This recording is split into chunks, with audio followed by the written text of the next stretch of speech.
Okay, ready to go. I think the first word I want to start with is anxious.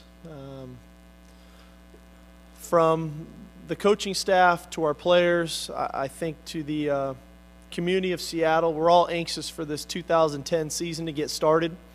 We're obviously a month away, but there are a variety of reasons of why we are that way now. And I think the first is the end of the 2009 season. When you look at the final two ball games, you look at the Apple Cup, first shutout in over 50 years, you look at the Cal game, the way we played as a complete football team, probably our most complete game all season.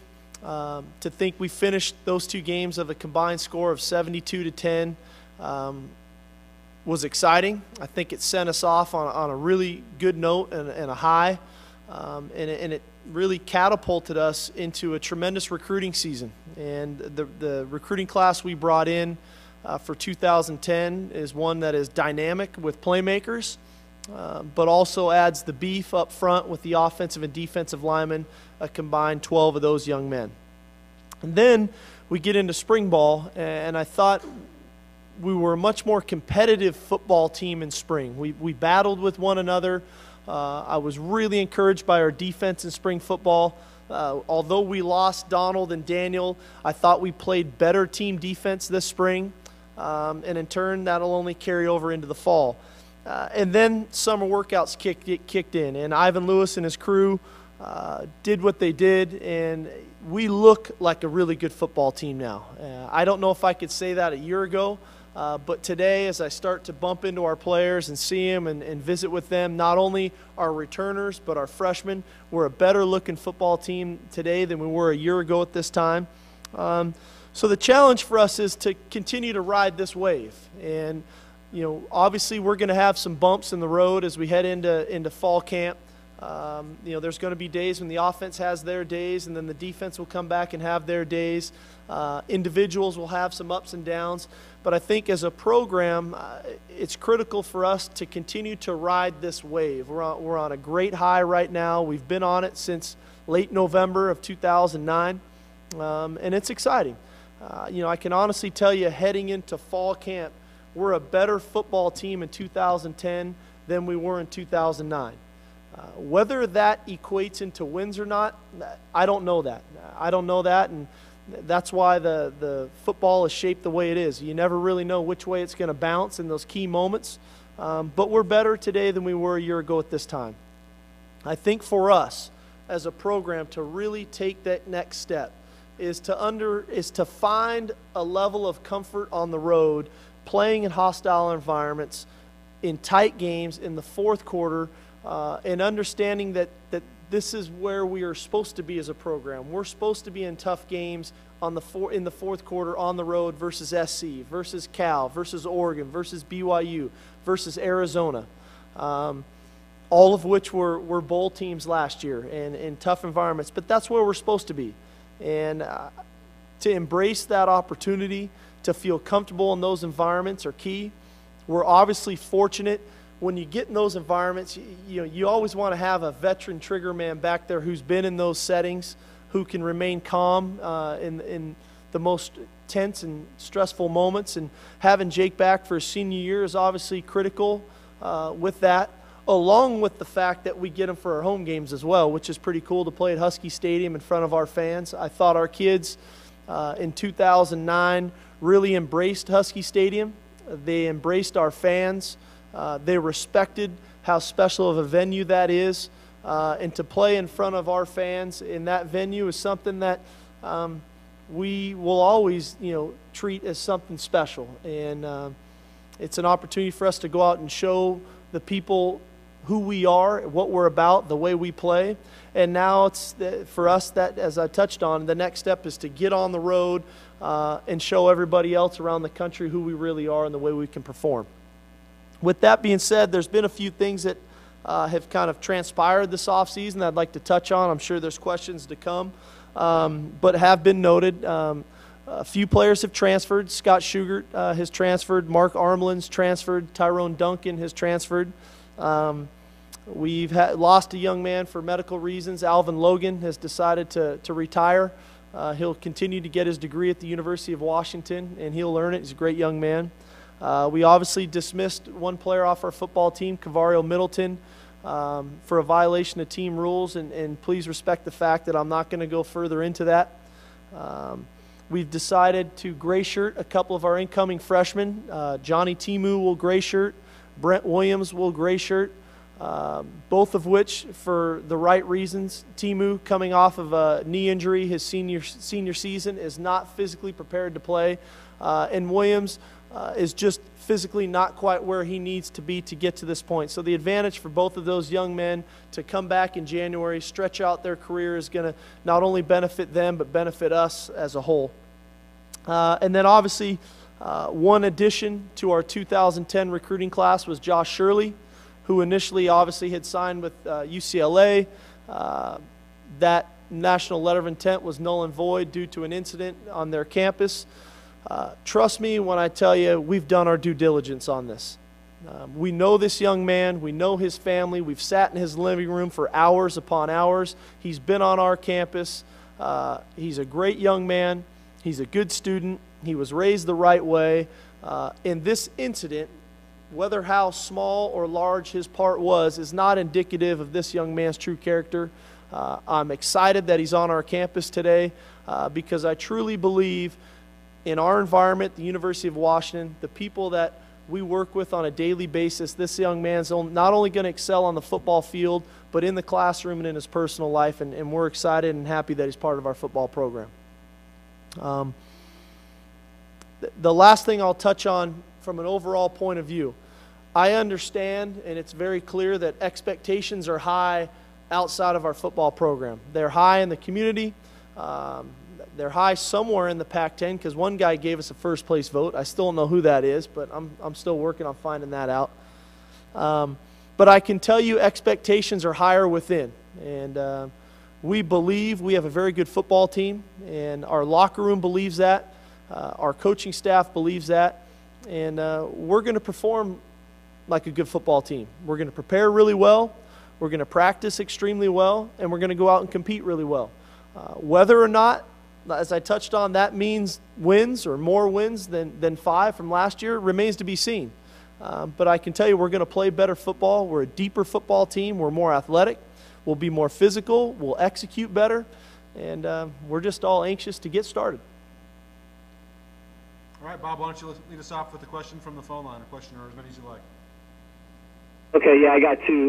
The first would be when camp starts Monday, are there any players that for injury reasons or whatever won't be able to participate? Everybody will participate, Bob. There'll be some guys that are limited. And if everybody wants, I'll go through each position group if that makes it easier for everybody and kind of just touch on everybody. Is that easier, Jeff? Do you guys mind me doing that? Let's start obviously with the offensive line. That I think I want to address this right now. Everyone wants to kind of continue to point out that this is supposed to be a position of weakness for us, where in my humble opinion, it should be a position of strength. We're returning 7 starters the way I look at it, with Clemente, Tolar, Schaefer, Ikahara, Hobbin, Wood, and Christine. 7 guys that have been in battles with us, that have won football games for us. And then you throw in Fancher and Kanzagowski. We've got 9 veteran offensive linemen that we feel good about. And then you add 7 incoming freshmen with Kohler, Porter, Hatchie, Christie, Ato, Riva, Tanagawa. This is a very good group. And we've got 16 offensive linemen that are big, physical, athletic. So for what might be perceived as a position of concern, we feel very good about. At the tight end position, I love Chris Isbicki right now. I don't know if anybody had a better off-season starting in January to get us to August than Chris Isbicki did in our football team. He's bigger. His weight's up 15 pounds, but he looks better. He looks stronger. He looks athletic. He's assumed a leadership role in our team, so we're obviously excited about him. Marleon Barnett continues to show the athleticism that we hope for.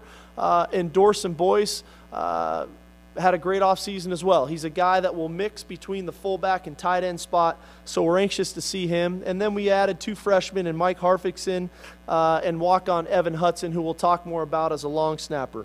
At the quarterback position, Obviously, history tells us that when you've got a senior quarterback in this conference, your chances of winning a championship increase greatly. To have Jake Locker back for his senior year, which we've touched on over and over and over again, is huge for not only our immediate success of our football program, but I think for the longevity. The decision he made is going to be great for us. And then to have Keith Price and Nick Montana back, continually working, mastering the art of playing the position of quarterback, is exciting for them. They both had great summers.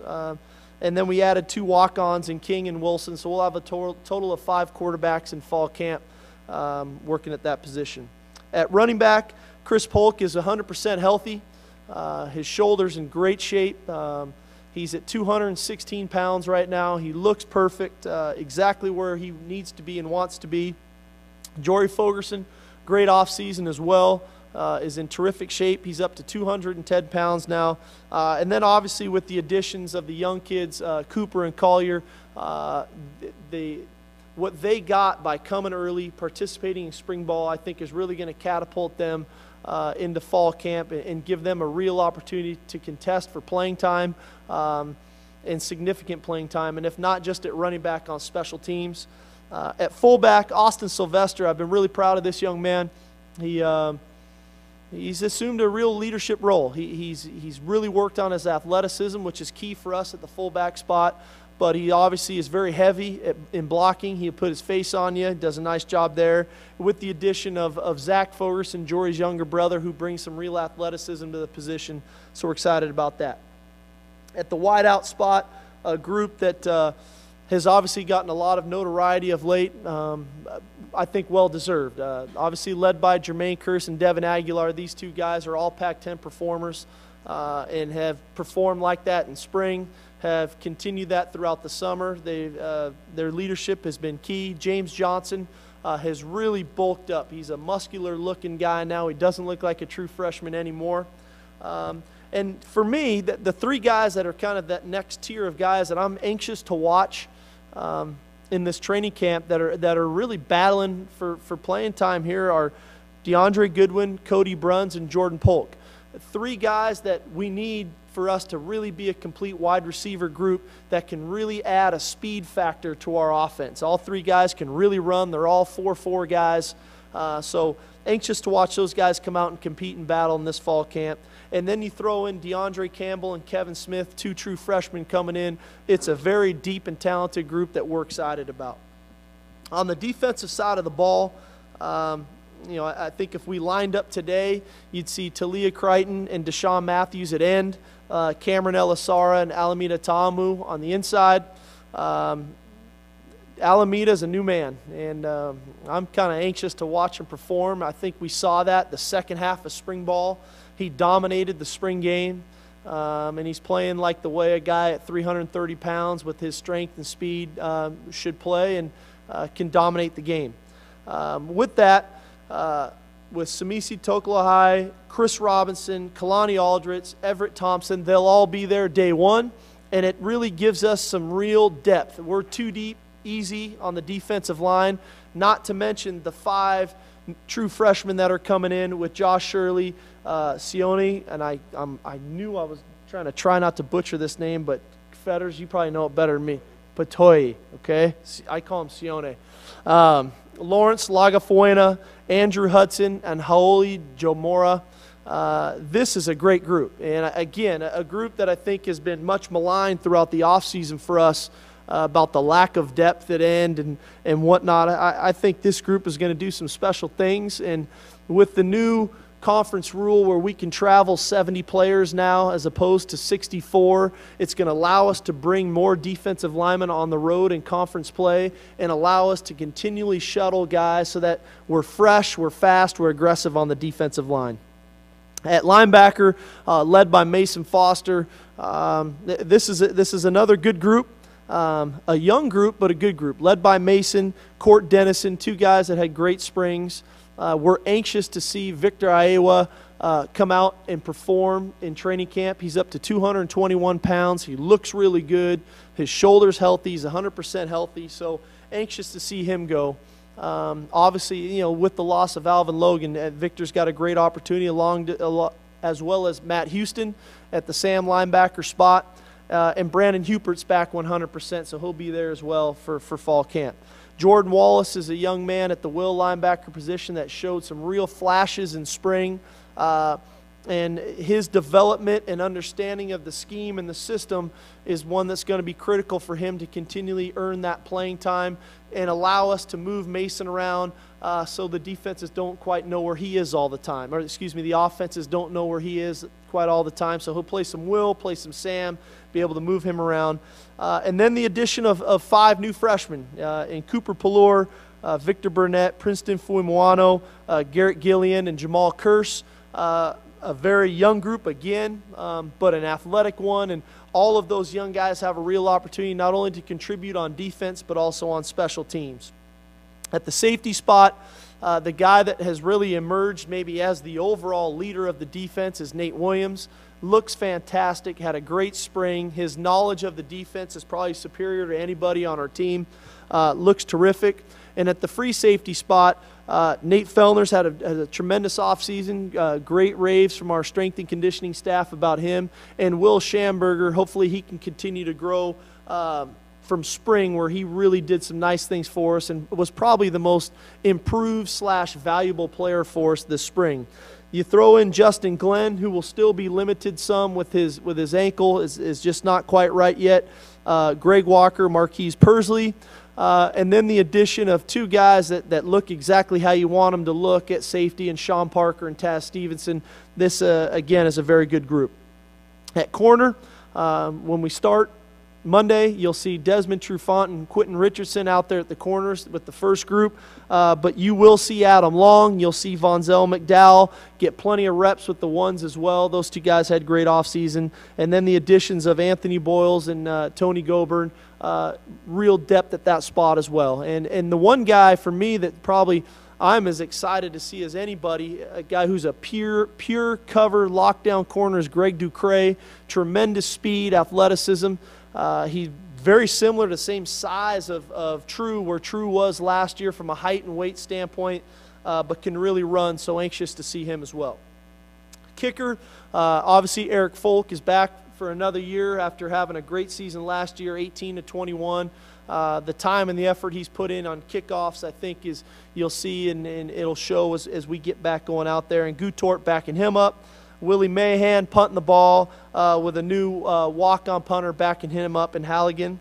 At long snapper, we will start with Brendan Lopez, who had a tremendous spring for us. And it was a little bit of an unknown for us because he just didn't get a chance last year with Danny Moravik doing what he did. But having Brendan back is tremendous. Evan Hudson, the walk-on tight end, is also a long snapper. And then we've got another walk-on and Peter Becker as a long snapper for us as well.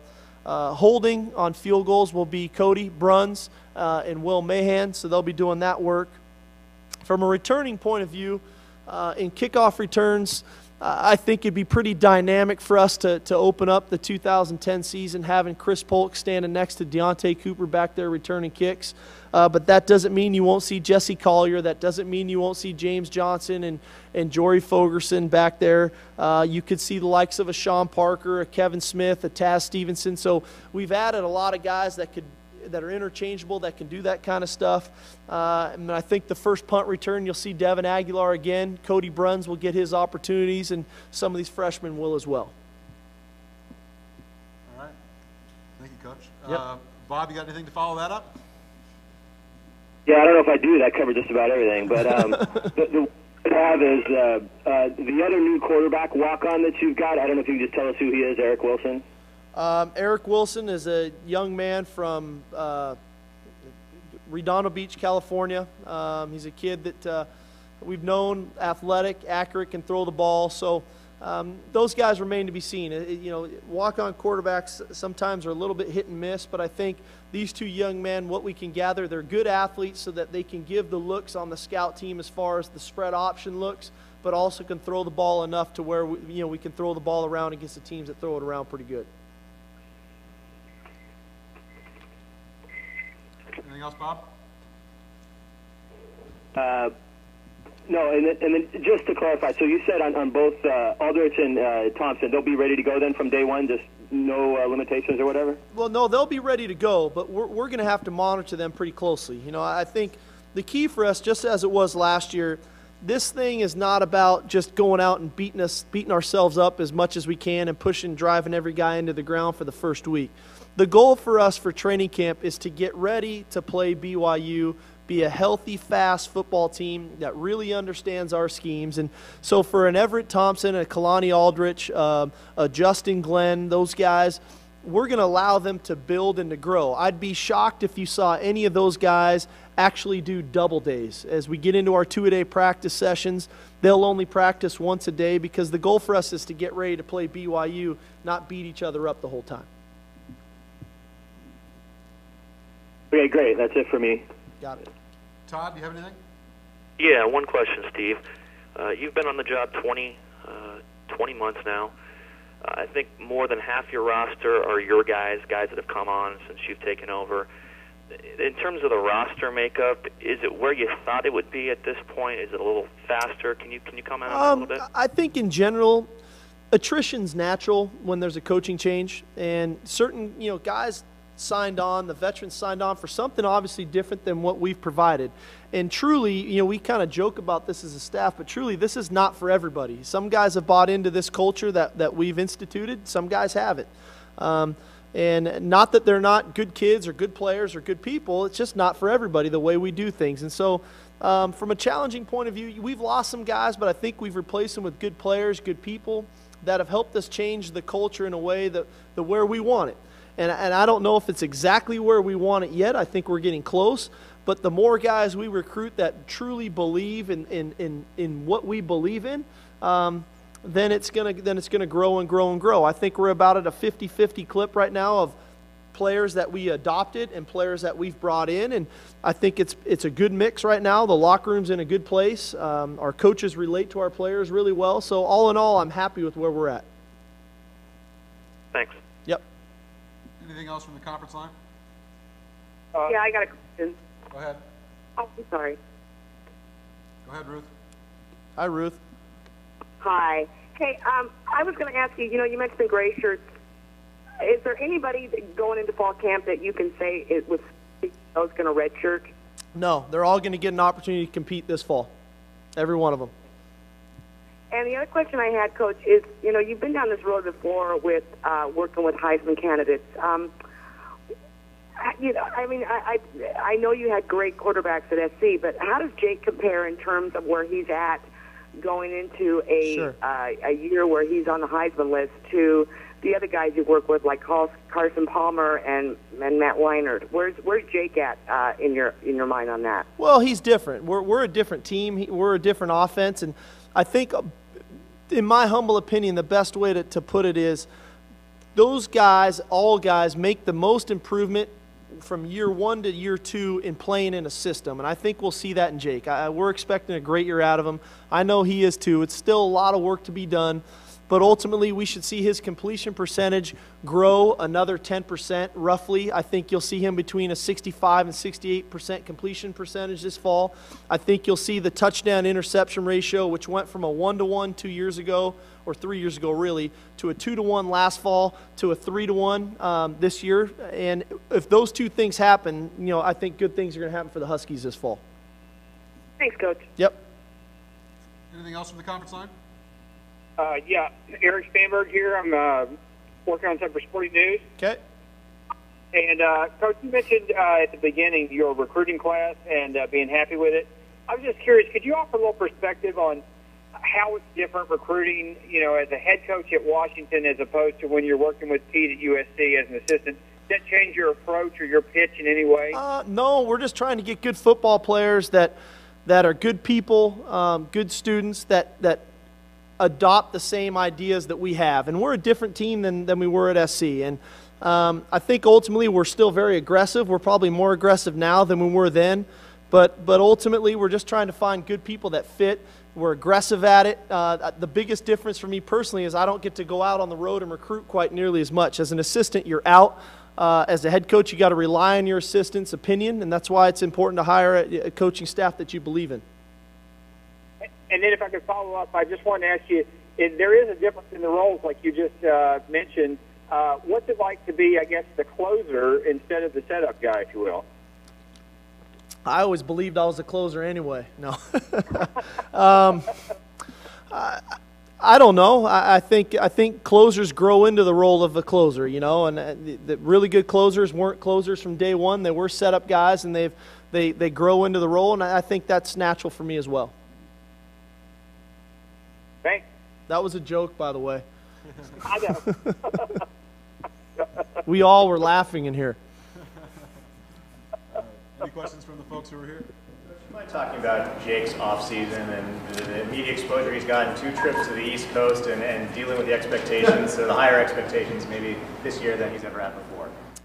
He's not just the guy from Ferndale anymore. You know, he's the guy from Washington and Seattle now. But I think it's been good for him. I think it's allowed him to grow, and it's something that he needed to do because next year when he's in an NFL training camp at this time, there's going to be cameras in his face, and he's going to be on ESPN anyway. So I think this was an invaluable experience for him to push him out there, get him comfortable doing the things that he's done, and he's done fantastic with it. I think he's really found some of his own personality, and he's allowed it to come out and get people to really know him as the person, which I think is great because I go on and on saying this about him, that he's a better person than he is an athlete. As talented as he is physically, as big, strong, fast, he's a better human being, and I think now by doing the things that he's been doing, he's allowing people to see that about him outside of, you know, our little cocoon here up in Seattle. I think the people across the country are starting to learn about Jake Locker and getting to know him, and that's important. Steve, I know you've talked about Jake's improvement from year 1 to year 2 and the expectations that kind of come along with that. What about for yourself and for your staff? Well, I think the first thing about our staff is we're all together again. And we didn't have any attrition on the staff or guys taking other jobs and new guys coming in. We're all together again, and part of that is growing together. We're learning the systems together. We're growing together. We're making our minor tweaks and adjustments together. And I think all in all, we should be a more efficient group from a time management point of view. I think we should think more alike, especially on game day and the things we want to get done. We should be making quicker adjustments, and all in all, that should turn into better second half play, in my opinion. At halftime, the adjustments we need to make in a timely fashion and efficiently should make us a better football team. Now, that doesn't always be the case, but that's what we're hoping for. Coach, just looking at some of your guys just from some of the off-season workouts compared to where they were 2 years ago, I'm looking at guys like Cody Hobbin and Ryan Tolar and Alan Midatamu, who were huge 2 years ago. Yeah. And now these guys, you got some of these guys that lost 40 pounds and are under 300 pounds, and it's real different looking at them. What do you hope to accomplish by having those offensive linemen a lot leaner? Well, the game is about speed now. It's about speed and explosiveness. And I thought we got faster last year. We were lighter, we were faster, but we needed to address the explosiveness of the game, the snapping of your hips when you're blocking a guy, the snapping of your hips when you're tackling somebody, to make those tough tackles, to make those tough blocks. And I thought we addressed that really well this offseason with Ivan Lewis. But the game of football in 2010 is about speed. It's constant movement. Very rarely do you line up with a guy head up on you and you just butt heads with him and drive block and sumo wrestle like the good old days. The game is about movement. The defenses are constantly moving, not only laterally but vertically. Offenses are now more spread out. There's more guys pulling. There's more movement. You have to be able to play in space, and I think we've addressed that part of it. And now that what remains to be seen is how explosive we really are when we get out there and put the pads on. But I know we've addressed it, and I know Ivan and his staff are excited to see what the end results are. Just one more, just to follow up. The thing I've noticed in the offseason, too, is just a total attitude change where there's swagger, and these guys expect to win. I mean, I don't think that's been true, but these guys expect to win right now. There's no doubt. The whole expect to win mantra isn't just something we put on T-shirts because it looks good. It's a belief.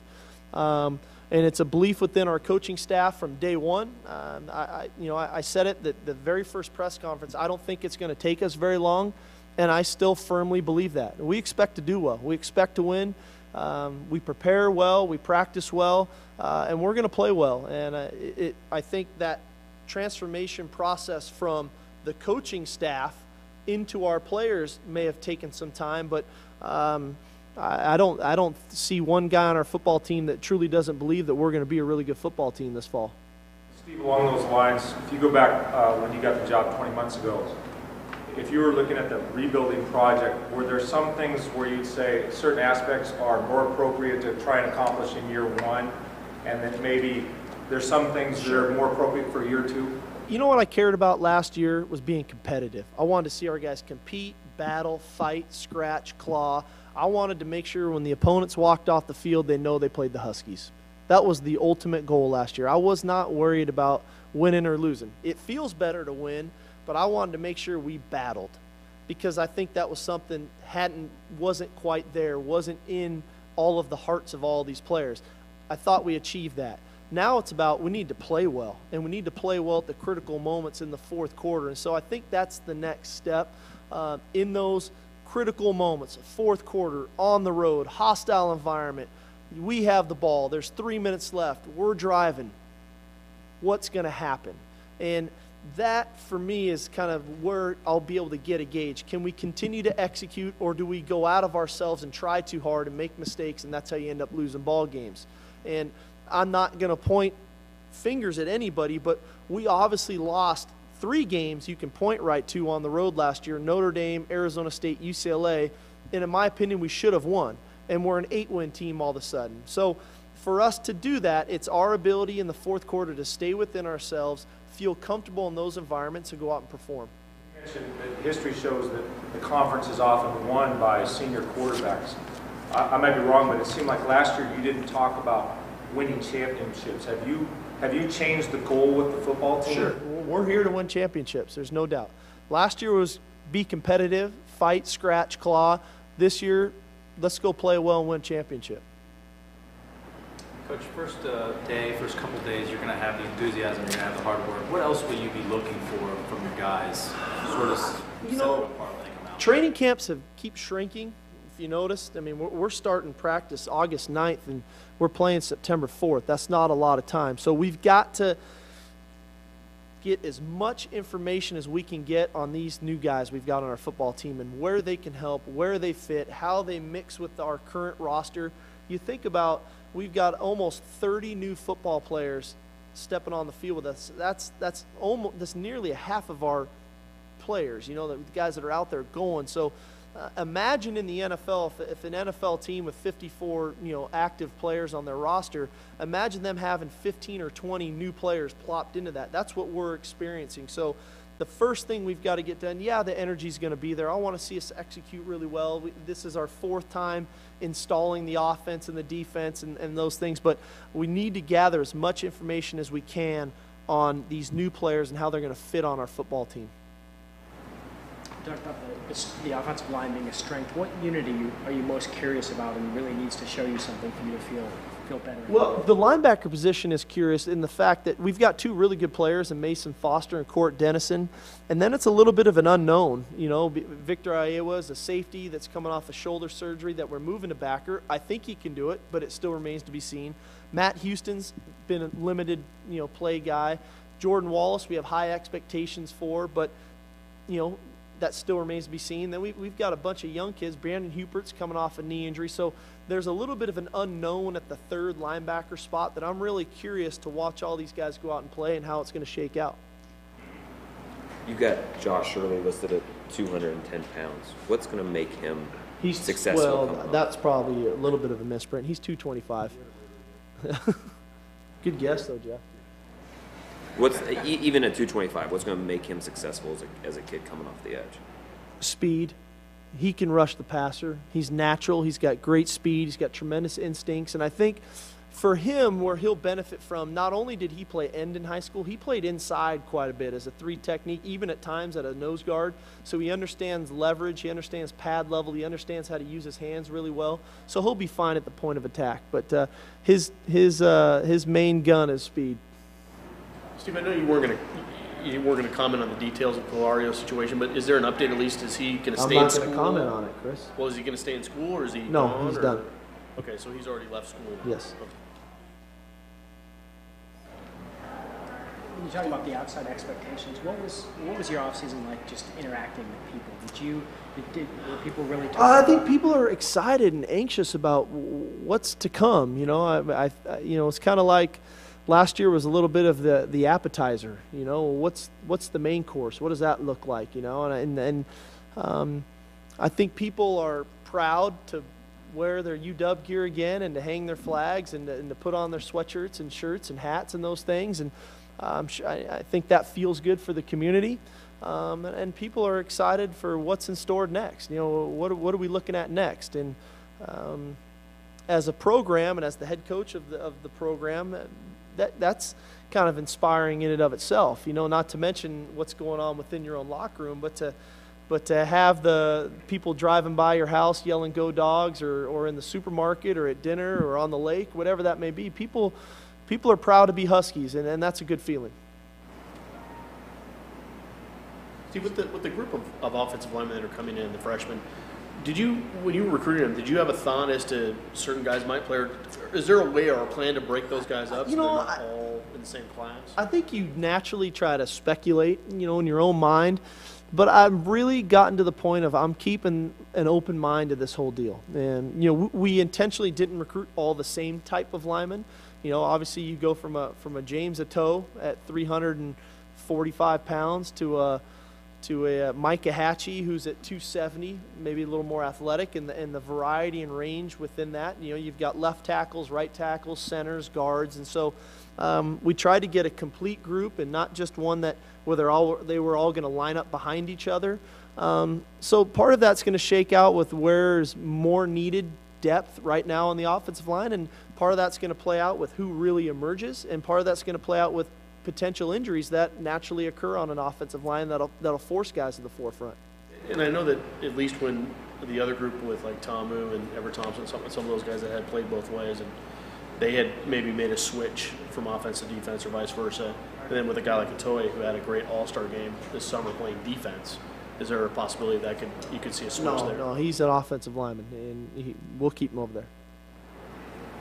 Coach, watching guys running around in gym shorts is one thing. Who's a couple of the new guys coming in that you're excited to see how they react to pads and how Well, Greg Ducre is one of them I'm anxious to see. Sean Parker, anxious to see. Taz Stevenson.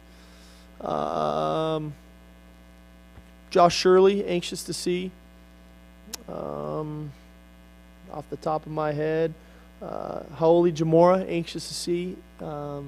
Andrew Hudson, hearing great things about him, anxious to see him. So I'm anxious to see all these guys. The way the NCAA works is I haven't had a chance to really see them do anything. They look good walking around in their T-shirts and shorts, and their backpacks on, but I haven't had a chance to really watch them run, lift, hit, catch, throw, run, none of that. So I'll be kind of like you guys will be in the first practice of just kind of watching these guys to figure out who is Kevin Smith, who is DeAndre Campbell, who are these guys, who is Lawrence Lagafuena, and as much information as I can get to see who they really are.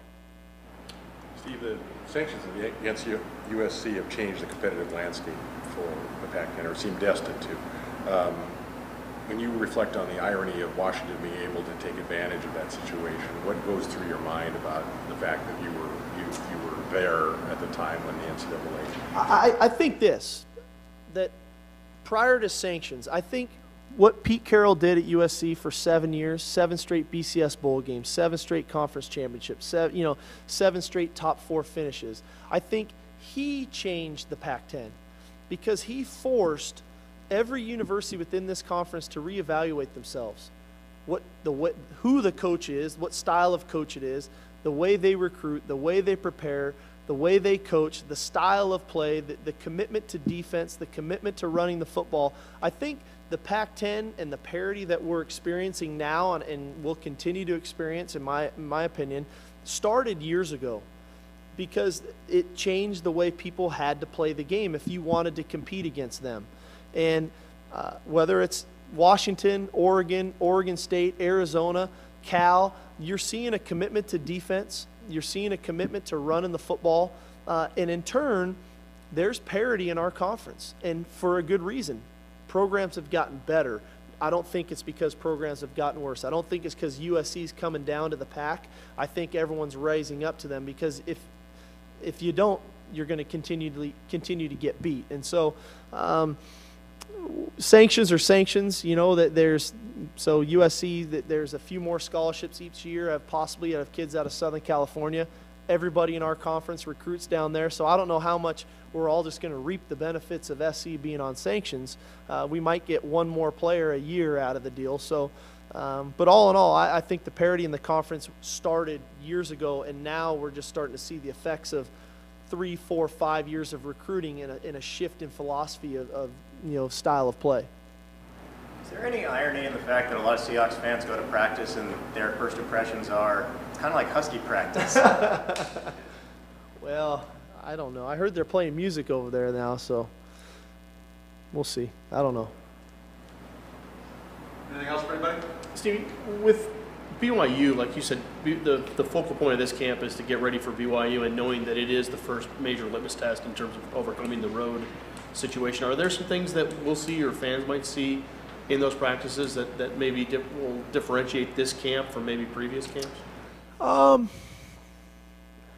don't know that. I think from a fan's perspective, I don't know if it's going to look a whole lot just different. I think what fans will see is a better conditioned football team. We made it a real point this summer to condition ourselves to play in the fourth quarter on the road, so that we're mentally and physically sharp on the road in the fourth quarter, and BYU's that first one, to get ready for that. So we'll continue to address the conditioning aspect of our football team to make sure that we can remain mentally and physically sharp, so to avoid fatigue. And I think that's the one thing that might show up. And I don't even know if you need to look at practice to see that. I think you see our guys walking down the street, we look more fit. We look like we're better conditioned athletes. In terms of being anxious, are you going to be able to relax the next 3 days, or is it? I'm going to try. It's Seafair. It's the best weekend of the year in Seattle, so I'm going to try. But this will be on your mind. I mean, yeah, I'm pretty much. I've kind of the last probably week and a half, I was probably annoying my wife enough to think that you're up at night and you're writing down notes, and the assistant coaches who are supposedly on vacation, I'm calling them 4 or 5 times a day. What about this? What about that? So I kind of start getting ready for ball about mid-vacation, I guess. So I'm not in vacation mode anymore, although I do still have my flip-flops on. So notice also the health of Aldridge and Thompson. I know a lot of people are speculating that's going to be a real focal point for the defensive line. How in terms of like percentage, how much or how healthy do you think they are coming into camp? I don't know. Again, even with our veterans, I haven't seen them run around. It's a scary thought to think this, and hopefully now that we have a new president of the NCAA, President Emmert, I haven't seen our guys work out, throwing a football, practicing, running, going over a bag since the spring game, the end of April. I mean, we're talking months of time that I haven't seen them. So I don't know quite yet, Chris. I'm going off of what our strength and conditioning staff are telling me. It'll be limited in a sense. Exactly how many snaps, I don't know. I'm going to have to try to make a really good assessment almost mid-practice, that first one, and then assess it post-practice and how they respond day in and day out. And they're truly day-to-day in a sense of how much work we're going to give them. You mentioned Josh Shirley at defensive end earlier. Is that what the plan is, to start him there? Yeah. He'll be a defensive end. It's our Leo position, and we're already a pseudo 3-4, 4-3 defense, kind of a hybrid anyway. And so it suits his strengths really well. His ability to put his hand in the ground as well as playing a two-point stance, I think will fit him really well. It'll fit his strengths well, and it'll allow Talia to play the Leo spot as well, but also be able to swing over and play the end spot that Daniel played for us last year. So it gives us some versatility by him getting in at the Leo spot. Good. Thanks, everybody. All righty, guys. Thank you.